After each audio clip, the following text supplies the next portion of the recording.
I begin with some introductory remarks. What do we mean when we use the term love?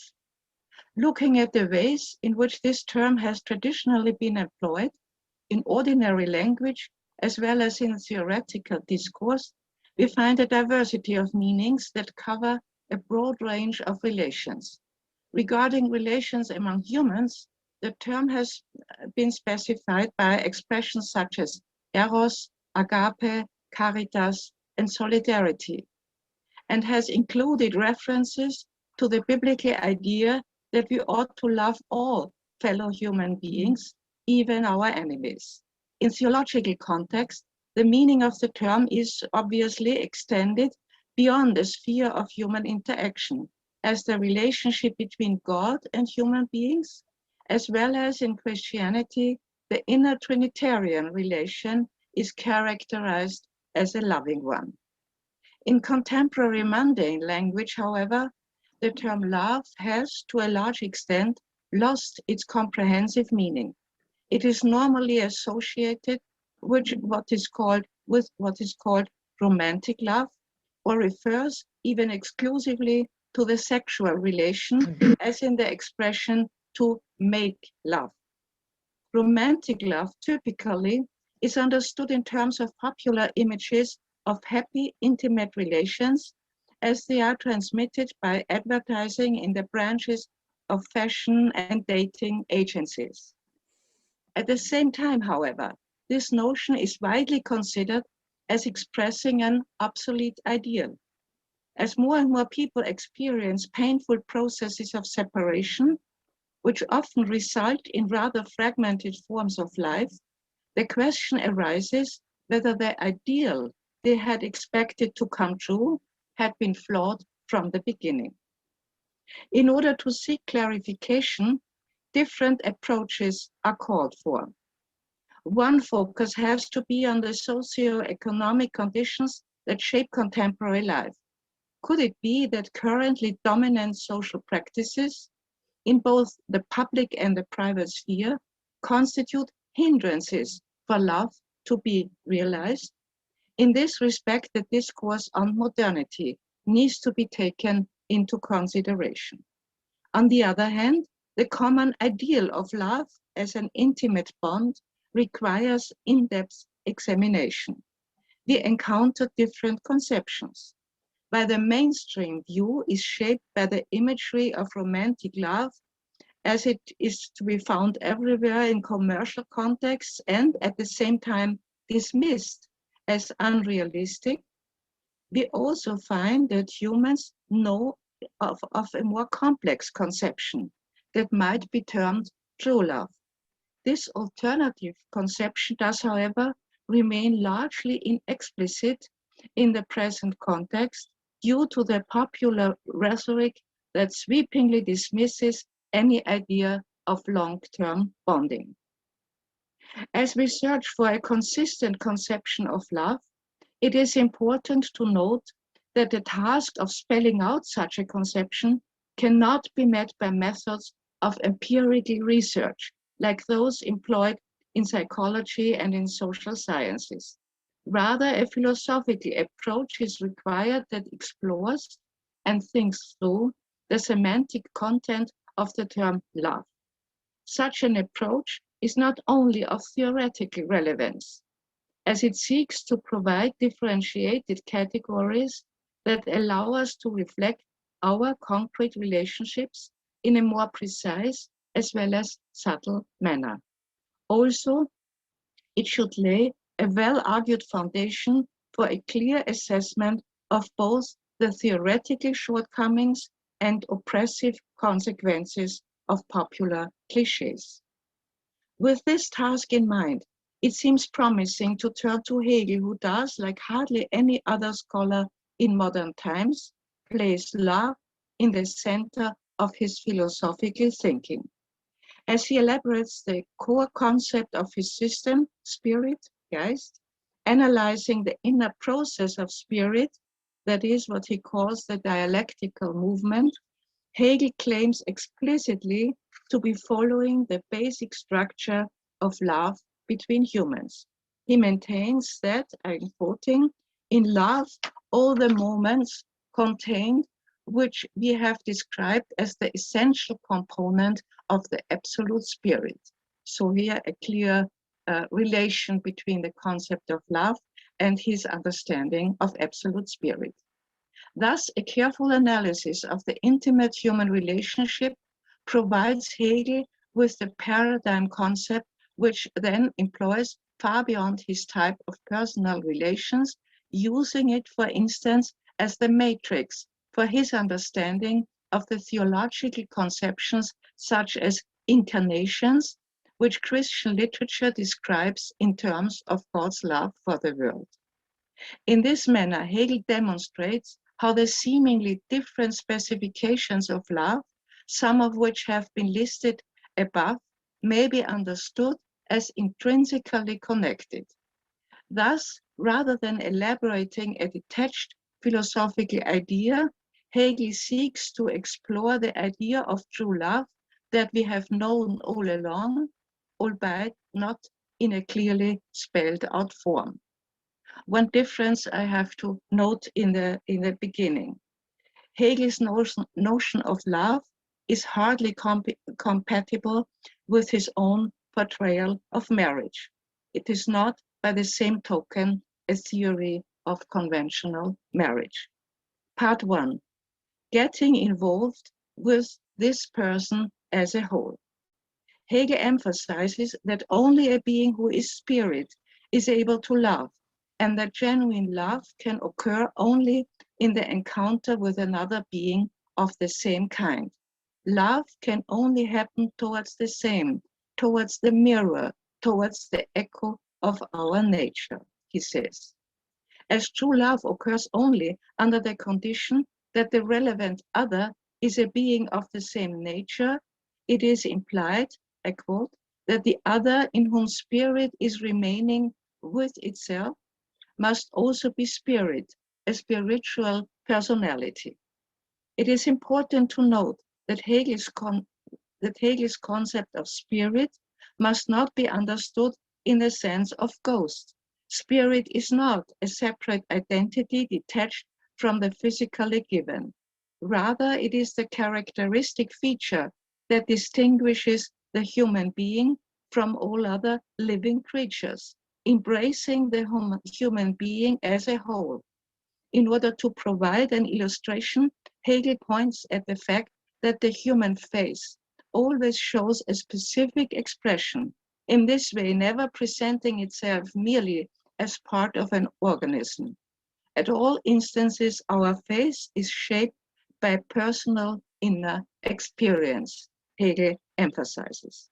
In order to underscore the reciprocity of the bond between spirit and spirit, Hegel often uses the gender-neutral grammatical form, speaking of the one and the other, even where he addresses the bond between a man and a woman.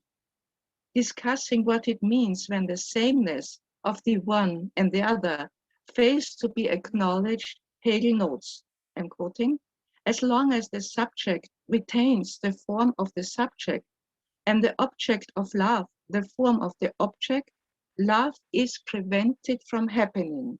No union has been achieved. The subject, the free being, is the superior strength, and the object, nature, is being subdued. Apparently, these reflections take issue with the understanding of gender difference common in the 18th century, which projected the dyad of spirit and nature onto the sexes in order to legitimate male dominance. Challenging this view, Hegel contends, only in love one is in union with the object. It is not dominating nor being dominated. He further explains that true union or love proper exists only between living beings who are alike in power and thus in one another's eyes, living beings from every point of view. End of quote. It is important to note that Hegel does not perceive this kind of union as the result of a fusion that levels the singularity of the individuals involved. Rather, he portrays it as the unity of persons who are and remain unique. I'm quoting again. The beloved one is not opposed to us, but in unity with our being. We see ourselves in this other, who then, however, is not identical with ourselves, a wonder that we are incapable of comprehending. Characterizing true love in this manner, Hegel employs what he views in general as the logical structure of the absolute, the identity of identity and non-identity. As lovers, we get involved with the other in an unrestricted manner, with, as he puts it, this person as a whole. This implies that individuality receives the highest esteem. Precisely because as spirit we share the same mode of being, our uniqueness does deserve equal attention. Therefore, to love someone means to relate to this person's singularity. For further elucidation of this point, one might refer to Hannah Arendt's considerations attributing to love an unparalleled awareness of the who of the beloved person. In order to illustrate the importance of individual distinction, Hegel refers to Shakespeare. I'm quoting again. Compare Juliet and Romeo in Romeo and Juliet in Romeo and Juliet. Juliet says, the more I give to thee, the more I have. This wealth of life, love acquires in the exchange of every thought, every variety of inner experience, for it seeks out differences and devises unifications ad infinitum. It turns to the whole manifold of nature in order to bring love out of every life, unquote.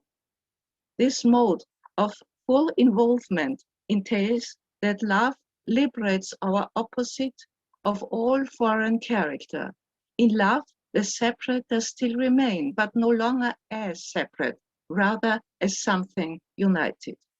Hegel acknowledges, however, that understood in this comprehensive way, not as a momentous affair, love is very demanding. He writes, love is the utmost contradiction, which reason is unable to resolve, as there is nothing more stale than the punctuality of self-consciousness, which is being negated and which I am supposed to have affirmatively nevertheless. Love is at the same time the creation and the resolution of this contradiction. Obviously, love in the sense of such a comprehensive bondage does have an exclusive character. The human being whom one is able to love and towards whom love is real are only a few special ones, Hegel notes. These reflections also bring to light the specific temporality of love, the exchange of every thought, and the overcoming of all foreign character can be aimed at only in a continuous process. Moreover, individuality always remains open to change. As long as we live, it does never reach a point of completion. Therefore, love unavoidably has an aspect of futurity. Hegel maintains that this close relation involves subjectivity, with all that it contains, as this particular individual, how it was and is and will be. From this perspective, he emphasizes the importance of forgiveness, arguing in the following way. When one of the partners has offended the other, they both fall back into separateness. Yet, while it is evidently impossible to undo an offensive act, love is able to bring about full reconciliation. Only love is capable of forgiving, Hegel notes. It is worth noting that Hegel's Jesus, the prophet of universal love, represents primarily the attitude of, as he calls it, loving forgiveness. The importance which allows us to develop such a personal attachment is feeling, yet it is not a single feeling among other single feelings, Hegel emphasizes. He contends that we need to consider the difference between love and fragmented eros. The latter typically is guided by a single feeling and therefore bound to move on continuously. A single feeling is only part and not the whole of life, with a view to finding itself in the entirety of these manifold single feelings. This aim can never be achieved, however, since dispersion can only result in a series of many particular and isolated feelings, Hegel maintains.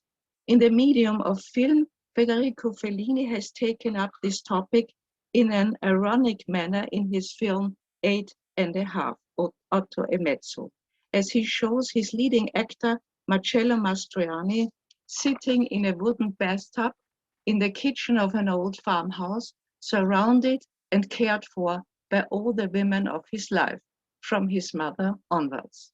In contrast to such an idea, Hegel emphasizes that it is a feeling of a different kind, where love is located, a feeling that lies beyond the sphere of momentous attraction and alienation, and also, that's important, of momentous happiness and unhappiness. Hegel describes this feeling as the heartiness of spirit, as a concentrated sentiment, which contracts the vastness and immensity of its content in the single depths of the heart. Within the framework of true love, eros achieves a specific meaning. Hegel points out a characteristic tension. Precisely because love is not restricted, is not finite at all, individuals in love are painfully aware of their finiteness. Lovers can be distinct only insofar as they are mortal and may be separated by death. But love strives to annul even this distinction, this possibility of separation, and to unite even the mortal element and make it immortal. For Hegel, this is the key feature of eros. In his view, eros does not only lead us to dissolve and forget ourselves, but also implies the claim to overcome death. Here, Hegel develops a very interesting conception of shame, but I need to skip this in view of the time frame of this meeting. Underscoring the comprehensive character of love, Hegel contends, in the lovers there is no matter, they are a living whole.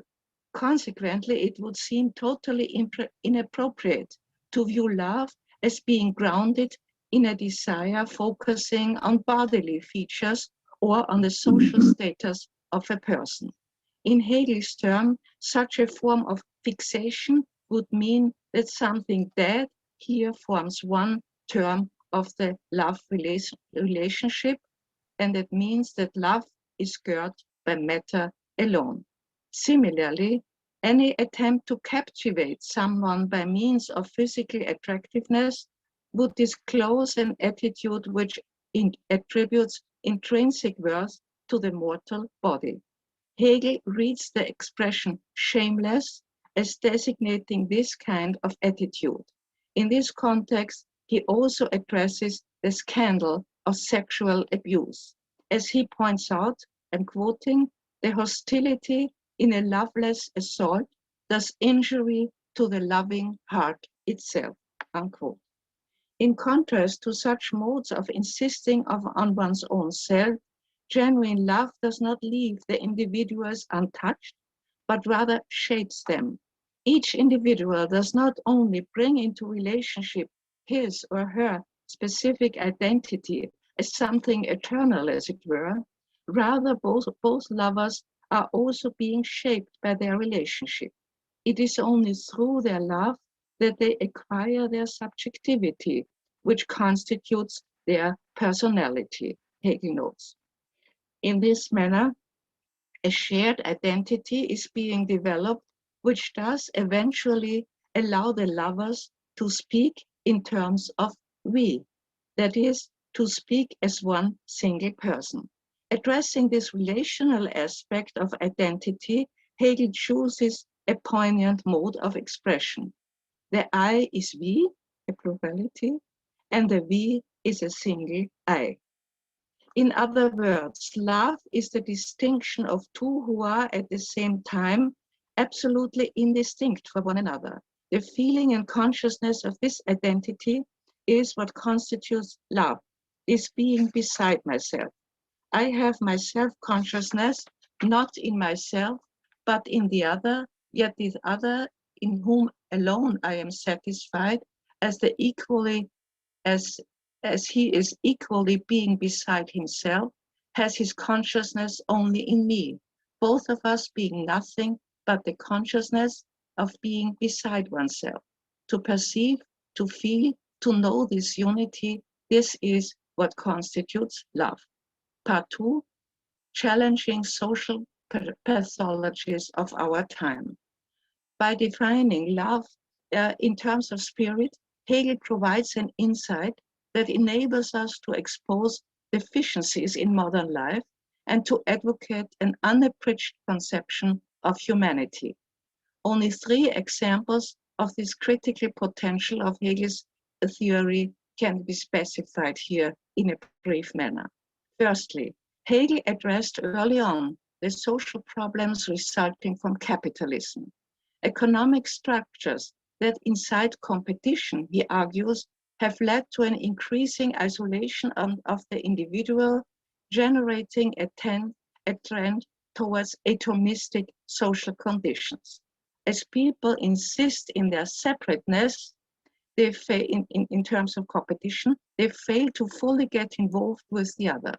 This observation may prove true even more today, as sociological research highlights the loneliness of young professionals, male as well as female, in megacities across the globe.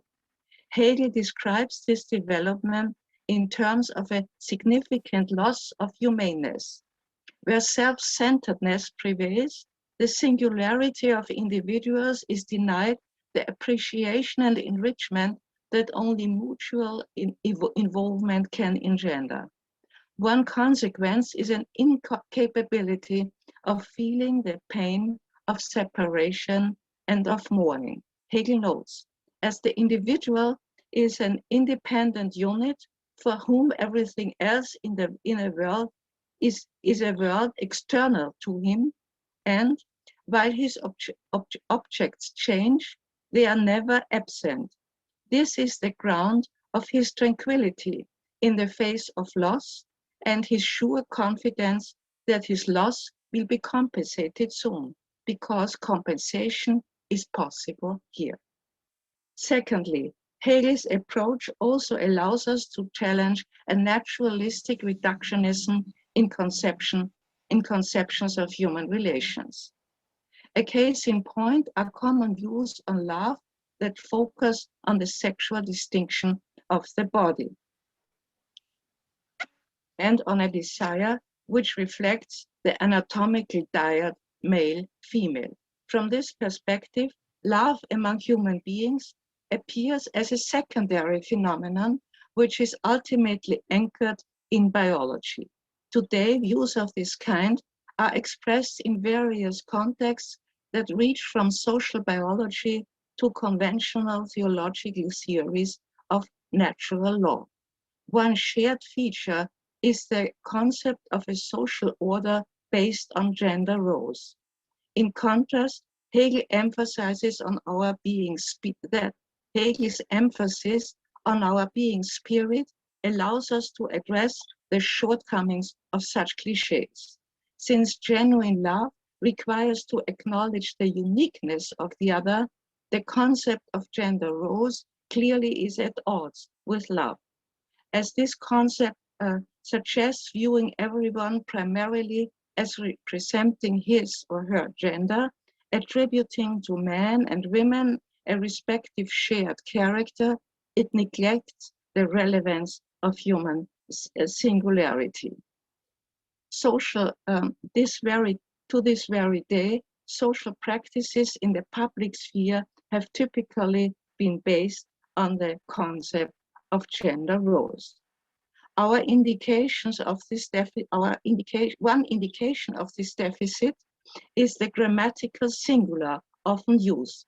Common norms concerning what a woman and a man ought to be like or do prove to be an abyss in which individual diversity gets submerged. Talents, interests, and inclinations that are not associated with the respective ideal will not receive support or will even be considered inappropriate, as it has been with women's interest in philosophy for a long time. Where women are perceived primarily under the perspective of sexual attraction and or procreation, elderly women find it hard to achieve a decent social standing. The fact that among the elderly who are poor, worldwide, the percentage of women is remarkably high, a fact that is captured by the term feminization of poverty, must be seen in light of the traditional cliché of gender roles. Thirdly, Hegel also provides tools for identifying the loveless attitudes marking public life in many ways. One issue stands out: a portrayal of women from the perspective of sexual availability has increasingly shaped public culture. Notably, fashion has gradually adopted a pornographic style.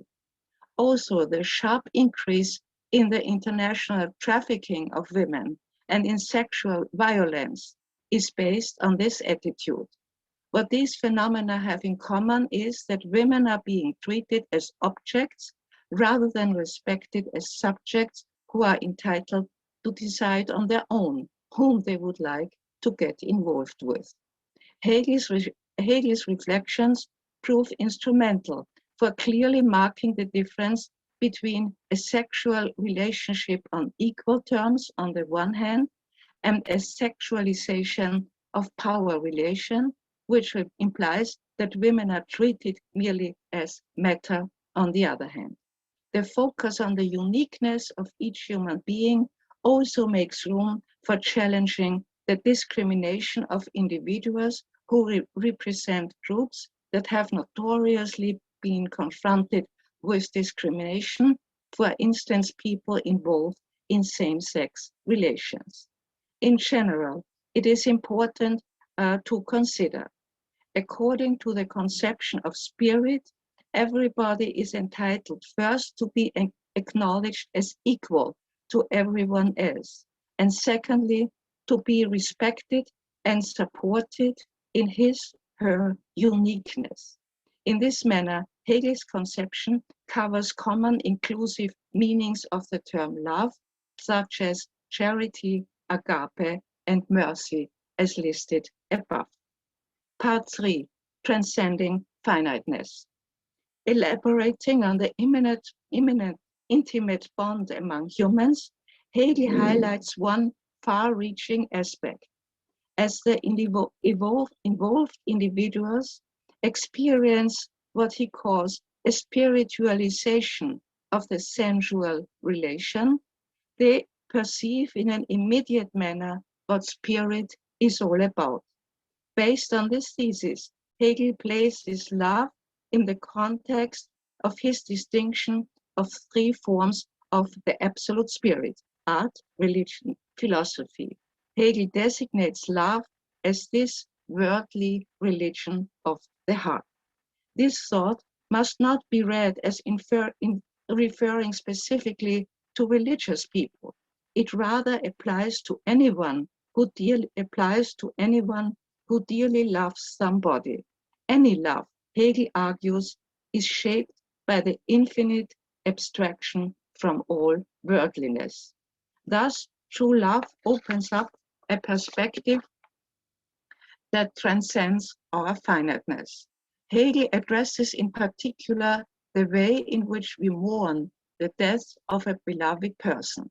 The suffering of infinite pain over the loss of this precious, unique individual, he argues, carries with it a sense that death does not have the final word. Since love represents a relation between spirit and spirit, this pain implies necessarily that the spiritual being is elevated towards heaven, as the natural obviously is not identical with the spiritual. In his lectures on art, Hegel interprets the medieval paintings of Mary under the cross as the most subtle rendering of this insight. He writes, "The heart of this mother is broken, but her pain does not petrify her like Niobe.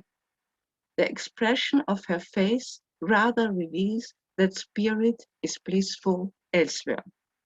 With regard to the history of philosophy of religion, it would be worth investigating how Hegel's thoughts relate to Kant's thesis that our pure practical reason postulates eternal life and the existence of God. It seems that Hegel has a modified version of the conception of the postulate in mind. He does not present our ultimate hope in terms of a future harmonization of morality and bliss, but, unlike Kant, in terms of an infinite duration of the bond of love. It is from this perspective that Hegel refers to the Christian teaching that God is love. As he maintains, only our idea of and experience with true love as intimate involvement among humans prepares us for understanding this religious teaching that God is love.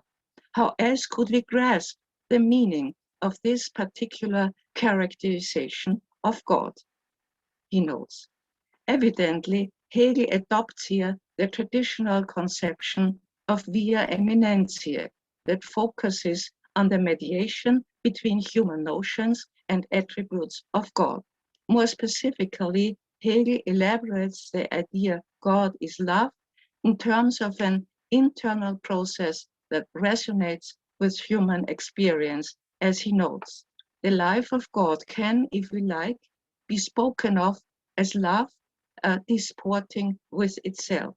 But this idea falls into edification and even sinks into insipidity if it lacks seriousness, the suffering, the patience, and the labor of the negative, unquote.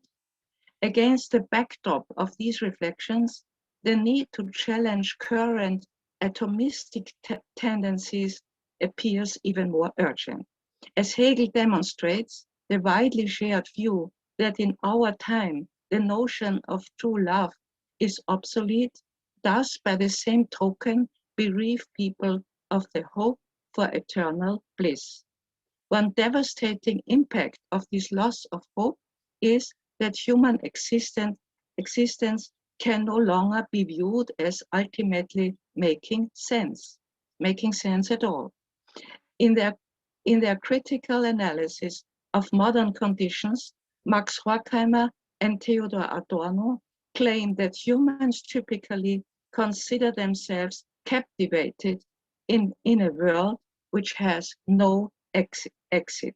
Regarding the consequences of this impression, Horkheimer and Adorno, in discussing the conditions of contemporary life, address the panic which nowadays is ready to break out at every moment.